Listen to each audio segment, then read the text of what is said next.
பேசின பேச்சரவம் கேட்டிலையோ பேய் பெண்ணே காசும் பிறப்பும்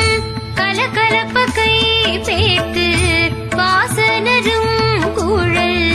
ஆய்ச்சியர் மத்தினார் ஓசைப்படுத்த தைரரவம் கேட்டிலையோ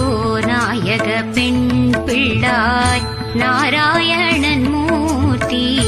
கேசவனை